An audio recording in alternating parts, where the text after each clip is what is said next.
Hello, welcome back to the channel. To start off the style, I take off the part I am going to have my flat the side braids on. This is the hair I am using. It is Passion Twist by Darling and after taking off that part, I will proceed to start making the lines for my triangle sections. So in the course of the video, you're going to see how I did that, how I made the side braid and then added the passion twist to the tip, how we styled it, just all the good stuff.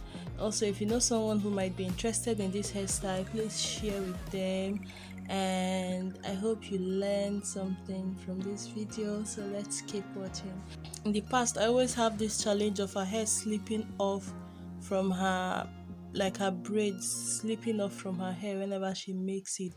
That's why I try to like wrap it around with the intention that it's going to help the hair to be a little bit firmer to the base.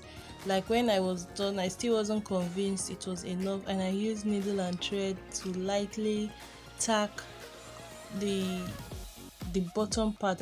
Although the thread was hidden, you would obviously not see it, but around the perimeter of her hair, like all these three at the back, the ones by the side, and the whole, maybe like everywhere that her hair was short or I felt it was going to slip off, I used needle and thread to secure it again when I was done with the whole hairstyle, because I don't want the hair to be slipping off before she even wears it. So that was just by the way, in case you have someone whose hair slips off of her braid. Her hair is relaxed, but her hair is also soft, so that was why. So okay, let me let you continue watching. Please, as you watch the video, I beg you to not skip all the ads that play, so that we can make some money from this video. Don't skip the ads, okay babe, please. Thank you so much for stopping by. Okay, thank you.